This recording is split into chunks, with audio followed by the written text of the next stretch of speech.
우리 33번부터 지문 4개 같이 한번 보도록 합시다. 4개. 일단은 내용이 이해가 안 된다고 하는데 아마 수능 특강에도 이 지문이 이것과 관련된 토픽이 나올 가능성이 있거든. 항상 과학이랑 예술을 대조하는 내용이 나오거든. 첫 번째 줄부터 보면 그것들의 차이가 무엇이든지 간에 여기에 비동사가 생략되어 있다고 보면 돼. 그것들의 차이가 혹은 그들의 차이가 무엇이든지 간에 과학자와 예술가들은 시작한답니다. 같은 질문으로 시작한다고 하네. 근데 그 질문이 뭔지 콜론 오른쪽에서 설명하죠. 너와 내가 볼 수 있을까? 같은 것을 같은 방식으로. 여기에서 the same way는 부사라고 생각하면 된다. 그러니까 과학자나 예술가나 고민이 똑같네. 나와 타인이 같은 것을 같은 방식으로 볼 수 있을까라고 고민을 하네. 만약에 그렇다면, 즉 같은 사물을 같은 방식으로 볼 수 있다면 어떻게 그러할 수 있을까? 과학적 사상가들은, 즉 과학자를 얘기하는 거겠죠. 과학적으로 생각하는 사람들은 특징을 찾는데 그 사물에 대한 특징이죠. 근데 stripped of, 박탈될 수 있는 특징, 즉 주관성이 없을 수 있는 그런 특징을 찾는답니다. 사물이 가지고 있는. 여기서 결국에는 이 전명이랑 주격관계 대명사가 전부 다 이 feature를 수식해준다고 생각하면 된다. 과학적으로 생각하는 사람들은 특징을 찾는데 사물들이 갖고 있는 특징이거든. 근데 주관성이 없는 그런 특징들을 찾는다고 얘기를 하고 있죠. 이게 무슨 말인지 모를까봐 대시 오른쪽으로 부연 설명하잖아. Ideally, 이성적으로 그러한 특징들. 근데 이게 어떠한 특징들인지 다시 한번 설명해주고 있죠.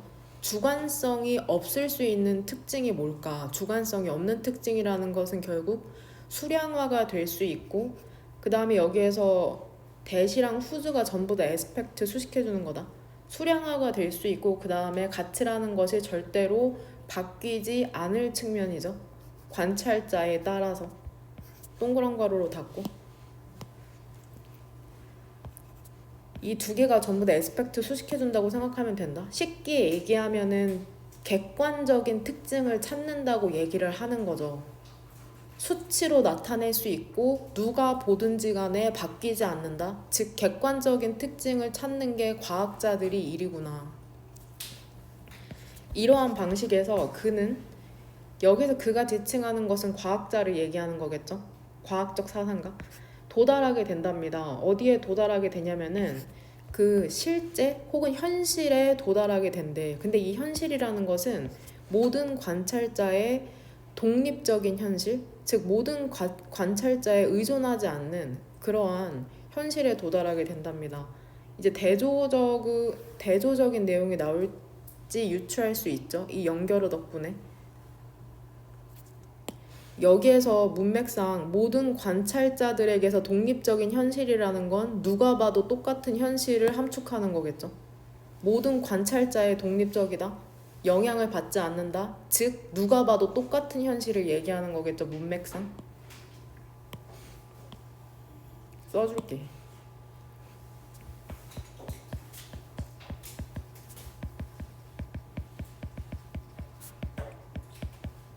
누가 봐도 똑같은 현실이라는 것은 이미 유추할 수 있잖아. 왜냐하면은 관찰자에 따라 바뀌지 않는 현실이라고 했으니까 바로 윗줄에서 유추할 수 있어. 누가 봐도 똑같은 현실. 괄호 열고 객관성. 객관적인 현실에 도달하게 된다는 거죠. 쉽게 얘기하면. 반면에 예술가들은 무엇에 의존하냐면 그녀의 예술적 솜씨의 강점에 의존을 한답니다. 영향을 받는답니다. 이펙트는 여기에서 동사로 쓰였죠. 이루다. 결혼 혹은 결합을 이루기 위해서.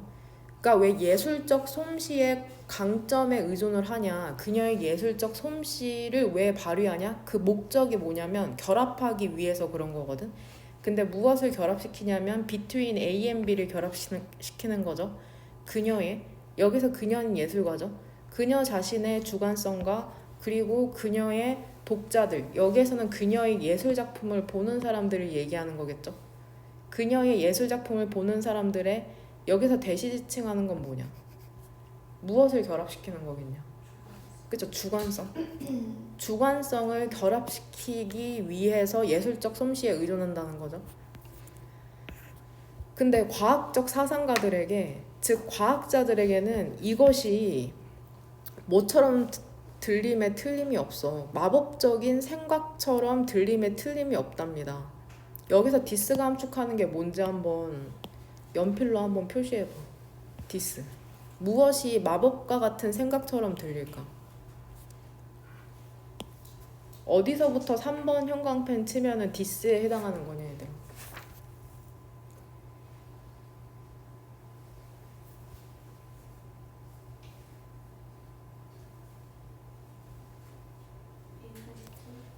그쵸? 여기서부터 묶을게. 여기. 예술가가 생각하는 주관성과 그 예술가의 작품을 보는 그 독자들의 주관성이 결합된다? 이게 가능하냐고 생각하는 거죠. 과학자 같은 경우에는. 이 마법과 같은 생각이라는 게 구체적으로 뭔지 모를까봐 다시 한번 콜론 오른쪽으로 부연 설명하죠. 야, 너 지금 말하고 있는 거야? 너가 상상할 거라고 어떤 것을, 여기서 동그라미 2개 어디다 치면 될까? 소에 동그라미 하나 치고 하이도 오른쪽에 뭐가 생략되어 있는 걸까? 그쵸? 소대 꿈은 결과의 접속사 대시 생략됐다고 보면 된다. 뭐든지 유추할 수 있는 거는 생략된다고 생각하면 돼. 너 지금 얘기하고 있는 거야? 여기서 너는 누굴까? 문맥상. 그치? 예술가죠. 예술가야, 너 생각하고 있는 거야? 너가 상상할 거라고 어떤 것을 엄청 열심히 상상을 하면 그것이, 여기서 그것은 어떤 것이겠죠? 어떤 것이 떠오를 거라고 다른 누군가의 머리에 정확하게 여기에서 더 웨이도 부사 방식으로 너가 그것을 상상한 방식으로 과학자가 생각하기에는 말이 안 되는 거죠. 객관성을 잃은 주관성이 합일된다고 믿고 있으니까. 예술가 같은 경우에는 예술가는 추구해 왔답니다. 반대를. 과학자의, 관찰자의 독립적인 현실의 반대를 추구해 왔대. 그녀는, 즉 예술가는 현실을 만들어내죠. 근데 어떤 현실이냐면은 관찰자에 의존하는, 즉 관찰자의 영향을 받는 현실을 만들어낸다고 하잖아. 즉 동격으로 부연 설명하는 거죠. 즉 현실. 여기에서 쉬는 예술가니까 결국에는 예술가가 추구하는 현실이 빈칸의 답이라고 생각하면 되겠죠. 근데 이게 어떤 현실이냐면 선택지 1번 인간 존재가 참여해야만 하는 현실. 2번을 보면 객관성이라는 게 유지된다. 이거는 과학자가 추구하는 것이므로 2번은 선택지 답이 될 수가 없고, 3번 과학과 예술이 조화를 이룰 필요가 있다. 조화를 이루어야 된다는 내용도 없죠. 4번 독자들이, 즉 여기에서는 그 예술을 보는 독자들이 얘기하는 거겠죠. 독자들이 떨어져 있는 채로 유지되어야 한다. 예술로부터. 예술을 보고서는 주관성을 일치시켜야 되는데 이것도 말이 안 되잖아. 예술 작품으로 떨어져 있어야 된다는 게. 5번 여기서 쉬는 예술가죠. 예술가가 참여하면 안 된다. 분리되어야 한다. 분리되어야 한다. 그녀 자신의 주관성으로부터. 주관성이 독자랑 합일되어야 되는데 어떻게 분리돼? 그러니까 답이 1번이 되는 거고, 답의 근거로 바로 빈칸에 위에 이 표현을 많이 골랐더라고. 이 부분. 관찰자의 의존적인 현실, 즉 관찰자에게 영향을 받아야 된다는 거잖아. 그러니까 결국에는 인간이 참여를 해야 된다는 건데, 내가 봤을 때 가장 강력한 답 근거 중에 또 다른 하나가 이 부분이라고 생각하거든. 즉 예술가의 주관성과 그것을 보는 독자의 주관성이 결합되어야 한다고 하니까 결국에는 예술가는 현실을 보기 위해선 타인이 필요하다는 거죠. 그것을 같이 보는 사람, 독자. 그러니까 인간 존재가 참여해야 된다는 선택지 1번이 답이 될 수 있는 거고. 즉 예술가의 관점을 이해하면 되는 지문이었죠.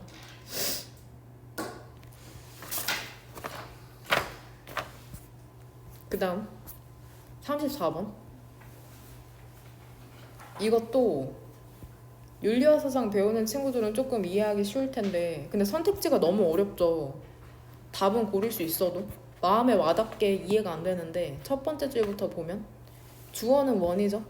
동사는 is. common.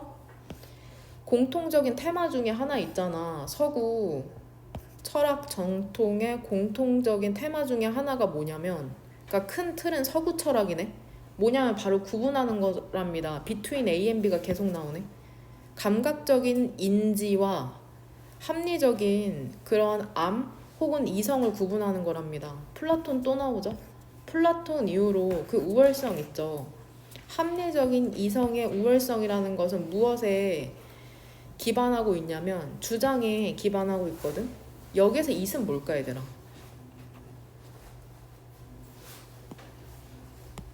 it이 지칭하는 거.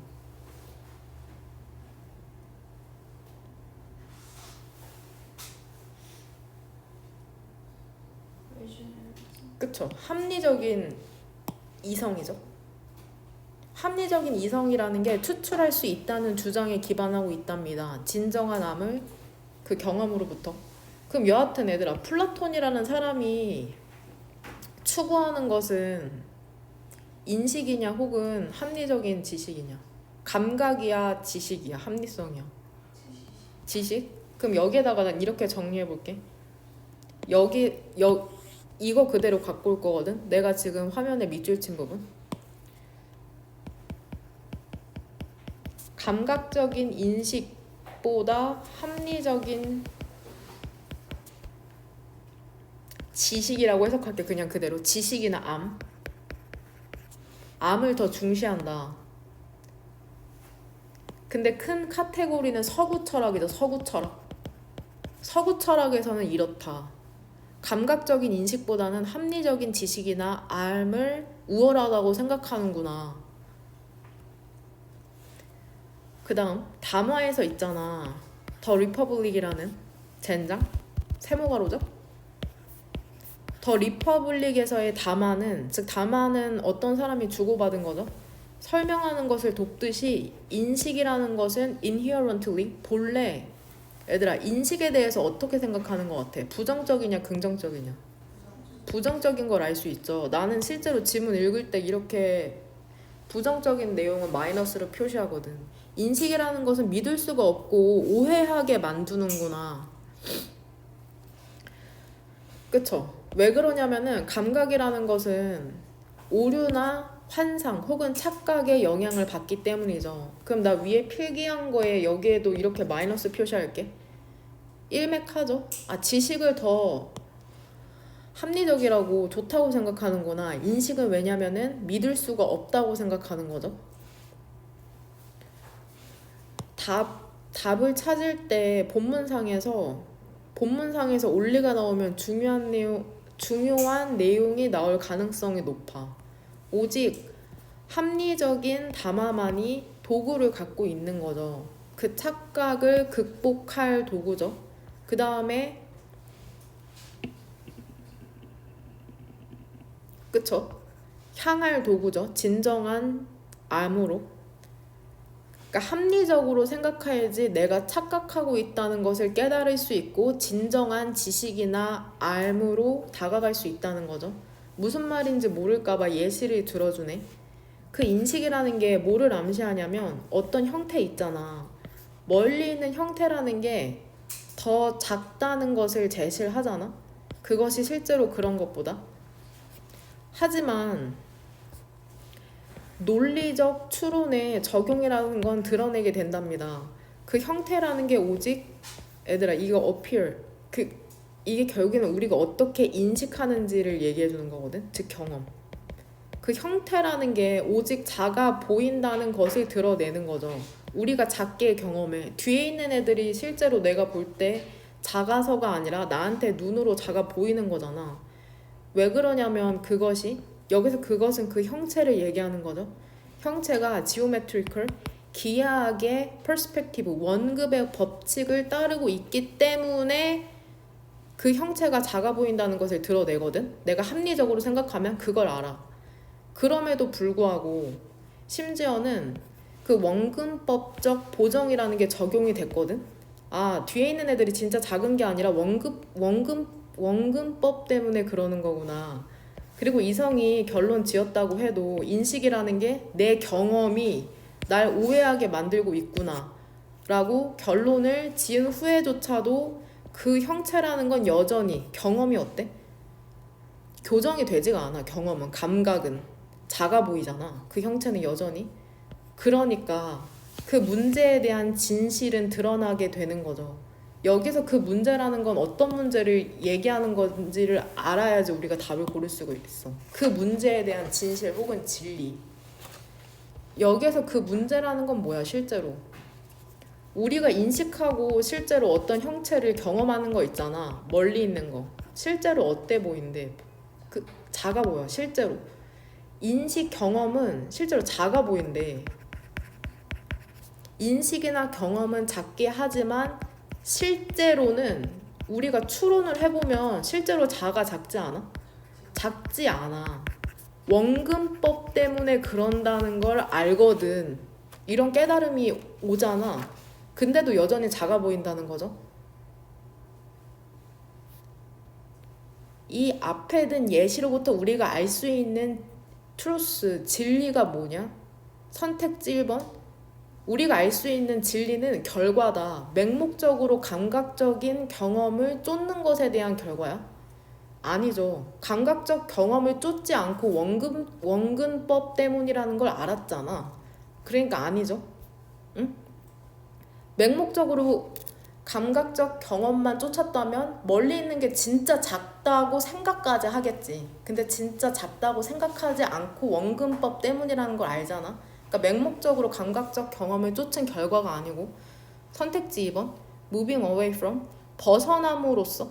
뭐에, 이게 어려워. 완벽한 representation, 완벽한 재현에 대한 생각에 대해서 벗어난다. 이것도 왜 틀리냐면 우리 완벽하게 머릿속에서 재현해내고 있잖아. 이 완벽한 재현이라는 게 뭐냐면 경험적으로는 작아 보이지만 실제로는 그렇지 않다고 현실을 인식하고 있잖아. 완벽하게 우리가 인식하고 있잖아.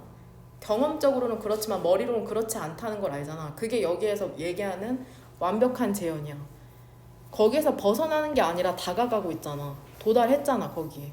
그러니까 2번이 아닌 거야. 되냐? 여기서 완벽한 재현이라는 거는 우리 머릿속에 있는, 쉽게 이야기하면 경험 플러스 추론이야. 추론. 이게 더해져가지고 우리가 머릿속에는 현실을 제대로 이해하고 있다는 거야. 여기서 완벽한 재현이라는 건 뭔 말인지 되니? 어려워 이거. 그쵸? 제가 문과니까 이 정도 설명할 수 있는 거고. 선택지 3번 한계를 넘어서야 되냐? 합리적인 지식이 도달할 수 있는 것에 대한 한계를 넘어선다? 한계를 넘어서 있어? 이거 너네 능력의 그 한계를 넘어서는 일이야. 너네 능력의 한계를 넘어서는 일이야. 결국 너네 능력으로 되는 일이야, 되지 않는 일이야? 되지 않는 일이라는 거잖아. 그러니까 선택지 3번 같은 경우에는 합리적인 지식에 한계가 있다고 얘기하는 거야. 아니잖아. 합리적인 추론으로 우리가 보완해서 현실을 제대로 인식하게 된다는 거니까 3번도 아니고. 4번이랑 5번은 쉽죠? 다양한 경험을 통해서 논리적인 추론보다는, 이거는 완전 본문이랑 반대니까 틀린 거 알죠? 경험을 중시하는 거니까. rather than은 not으로 해석하면 된다고 했죠? 5번 우리가 좋아하는 나대의 벗비 구문이죠. 그 형체에 대한 인식이 아니라 합리적인 그 재현에 있다는 거죠. 합리적인 재현이라는 건 경험 플러스 추론이 더해져서 우리가 현실을 제대로 인식하고 있다는 거다. 그래서 답이 5번. 답에 대한 근거는 너네가 공통적으로 고른 것처럼 일단 첫 번째로는 인식이라는 게 믿을 만한 게 아니라는 거. 그러니까는 합리적 담화라는 게 필요하다. 그 착각을 극복하기 위해서. 이렇게 두 개로 많이 골랐더라고. 결국에는 본문의 중심 내용은 합리적인 담화와 추론이 필요하다는 거잖아. 무슨 말인지 이해되냐?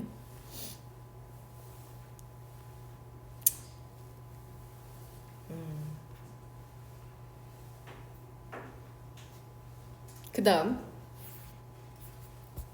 37번. 이것도 아까 내가 그랬잖아. 일단 화면만 보면은 이게 긍정이랑 부정으로 이분법적으로 나누는 게 엄청 위험한데 이게 엄청 도움이 될 때가 많거든. 여기에서도 그게 적용될 수 있어. 37번 같은 경우에도. 이거 왜 3점이냐 근데? 3점짜리 문제였네요. 우리가 좋아하는 간주동사잖아. 주어진 글에 주어진 네모칸 안에서 첫 번째 줄 보면 C, A, as, B죠? 휴먼이 그러니까 여기에서 형용사야 지금. 유니클리는 부사잖아. 인간적인이란 뜻이야. 인간적인. 여기에서는 그쵸? 다윈이 블러싱, 얼굴이 붉어지는 것을 독특하게 인간적인 것으로 보았답니다. 나타내면서 involuntary, 비자발적인, 즉 무의식적인 신체적인 반응을 나타내면서. 근데 이 반응이 언제 나타나냐면 당혹스러움에 의해서 야기되죠. 그 다음에 자의식에 의해서, 사회적 환경에서. 이렇게 구조 파악할게. 그 다음에 나는 네모 괄호를 어떻게 요약했냐면은 고유한 인간의 특징인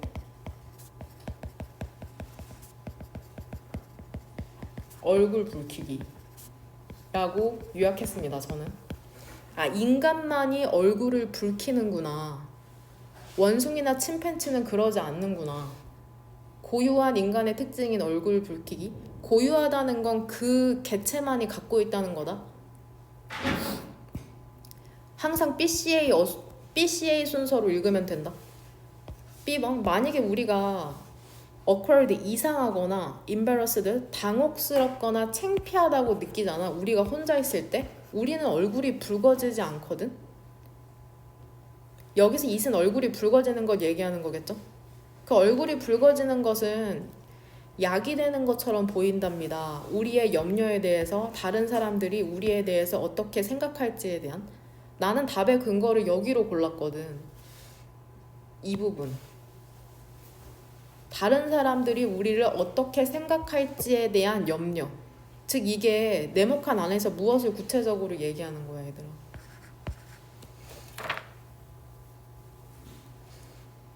사회적 환경이잖아. 사회적이라는 건 결국 집단을 얘기하는 거거든. 집단.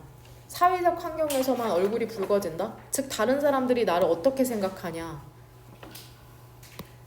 사회적이라는 것은 결국 이 안에 집단, 다른 사람을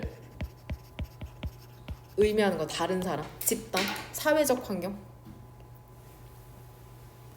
연구라는 것은 확인했답니다. 뭐를 확인했냐면 이거 동명사의 수동태인 거 알죠? 말하는 걸 당하는 거니까 듣는다고 해석하면 되죠. 단순히 듣는 거 있잖아. 대시 생략된 거죠. 너가 얼굴이 붉어지고 있다고 듣는 것이 동명사 being의 주어가 brings죠. 그것을 야기한다. 즉 너 얼굴 빨개진다고 얘기를 듣는 것만으로도 얼굴이 붉어진다는 거죠. 우리는 느낀답니다. 마치 다른 사람들이 그쵸? 보는 것처럼 우리의 피부를 뚫고 그리고 우리의 마음속까지 마치 그게 아님에도 불구하고 그렇게 느끼는 거죠. 가장 강력한 답의 근거는 however이잖아. C번은 결국에 얘들아 얼굴 붉히기에 대한 무엇에 대해서 얘기하는 거냐. 긍정적인 면이야 부정적인 면이야? 어떤 단어를 보고 가장 강력한 힌트가 뭐야? 긍정적인 기능이 나온다는. 그쵸? 이 부분 긍정적이라는 거. 그 다음에 일단 답에 대한 접근만 생각하면 A에서도 긍정적인 내용이 나오냐 부정적인 내용이 나오냐. 얼굴 붉히기에 대한 그쵸? 어떤 동사를 보고? 뭐시? favorable. 또 benefit. 그럼 결국에 어때? however이라는 연결어가 나온 다음에 A로 넘어가는 게 자연스럽잖아. 긍정적인 내용의 덩어리가 같이 붙어야 되니까. 일단 그럼 이해되냐? 왜 BA가 아니라 BC인지? C랑 A가 긍정적인 내용이 나오는데 이 연결어가 나온 다음에 긍정적인 내용이 나온다고 생각하면 돼. 왜냐면 화면 한번 봐봐 얘들아. 이게 첫 번째로 나오는 건 아는데 만약에 AC 순서로 나오면 긍정적인 내용이 나온 다음에 하지만이 나온 다음에 또 긍정적인 내용이 나오면은 조금 덜 부자연스럽잖아. 가장 자연스러운 순서를 고르는 거니까. 그래서 이런 식으로 접근하면 된다. 괜찮아요? 전부 다 하지 않아도 되죠. 근데 내용은 정리해 볼게. C에서 얘기하는 것은 얼굴 붉히기의 긍정적인 기능이죠. 그 긍정적 기능이 구체적으로 뭐래 얘들아. 너네 이미 정리했잖아. 너네가 얼굴을 붉히면 뭐라고 생각한대 사람들이. 그쵸? 무엇에 대한?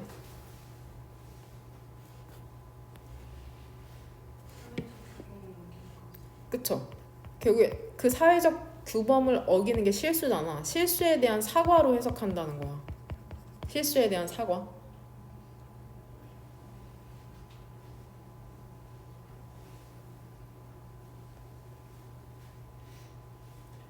결국에 A 같은 경우에는 그 긍정적 기능의 두 번째 뭐야? 집단을 어떻게 시킨대? 결속시킨다고 하죠, 장기적으로. 집단을 결속시키고 호의적으로 여겨진다고 하네요.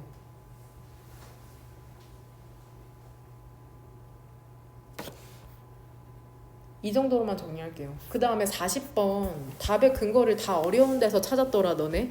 쉬운 데가 있는데 이거 사실 해석이 어렵잖아. 왜 질문 안 했나 싶긴 한데 답의 근거를 정확하게 찾아온 사람이 조금 드물더라고. 정확하게 A랑 B라고 써줘 빨간색 펜으로. 이 요약문부터 한번 볼게. 근데 이거 이미 요약문만 봐도 답이 어느 정도 나와. 이게 사실 논리 문제나 다름이 없거든. 봐봐. 이것도 긍정이랑 부정으로 문제를 풀 수가 있어. 요약문부터 보통 읽잖아.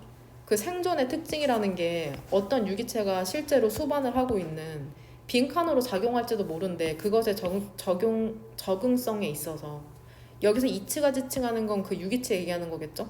근데 언제 그러냐면은 유기체가 find 문형 알죠? keep, find, leave 대표 동사.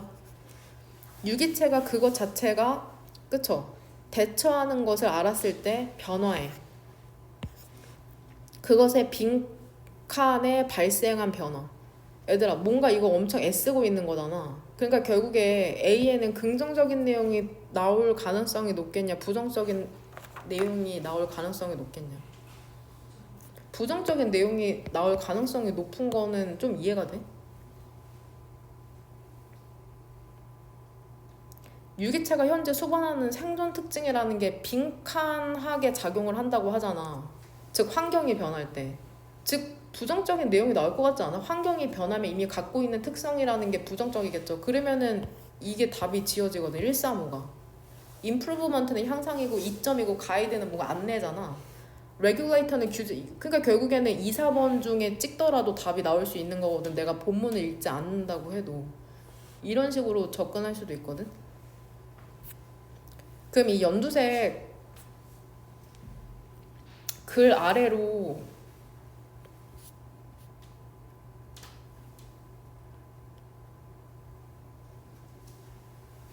근데 사실 여기만 이해하면 답이 나오긴 하거든. 일단 여기에서 얘들아 A에 대한 다 끈 거는 어디로 볼 수 있을까?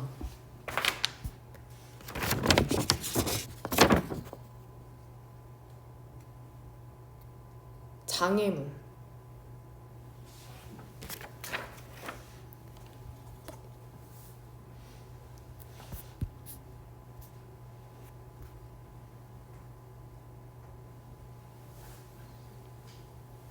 A랑 B에 대한 다 끈 거를 이 마지막 세 줄에서 전부 다 찾을 수 있거든.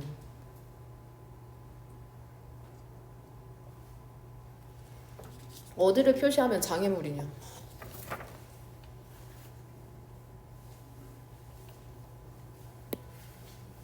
아니면 B번부터 한번 생각해봐. 환경은 무엇에 해당돼? 투스 잎이 없는 것. 그게 환경이잖아. 유칼리투스 잎이 없어. 이게 환경적 변화잖아. 결국에 환경. 그쵸? 유칼립투스 포리지 잎이 없는 거. 이게 환경이죠. 그럼 장애물은 뭐야? 유칼립투스 잎이 없어서 살지 못하는 게 결국에는 장애물이 되는 거잖아. 생존하지 못하는 거. 이게 커다란 장애죠.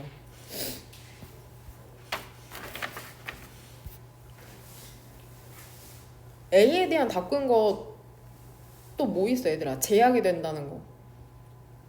젠장. 답을 말했어. 장애물. 나 A에 대한 답근 거를 내가 지금 표시한 거 말고 4개를 찾아왔거든. 이 연두색 안에서. 니네 한번 찾아봐. 찾을 수 있는 만큼. 지금 시간 줄 테니까 4개 한번 찾아봐. 찾을 수 있는 만큼. A에 대한 답근 거. 연필로 한번 표시해봐. 틀릴 수도 있으니까. 5명이니까 1명 빼고 하면 되겠다.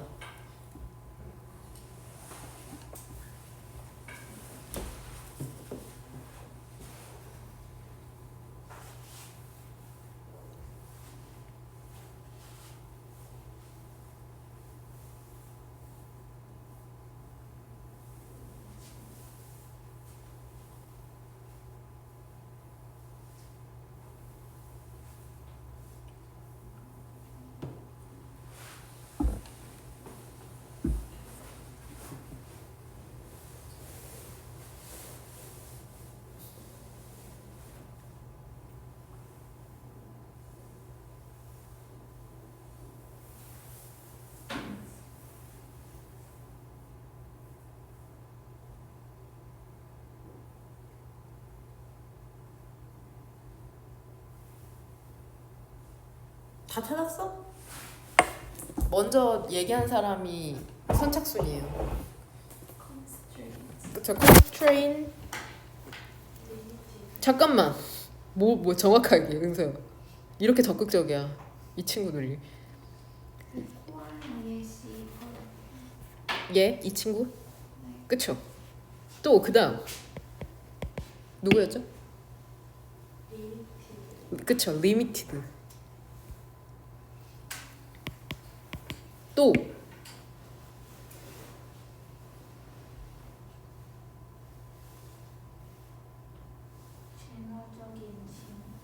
그쵸?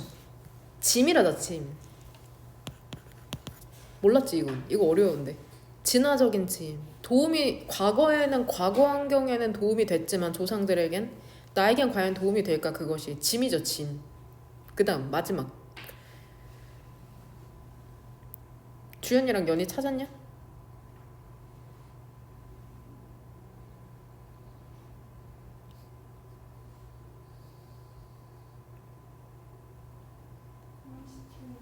그래서 constraint.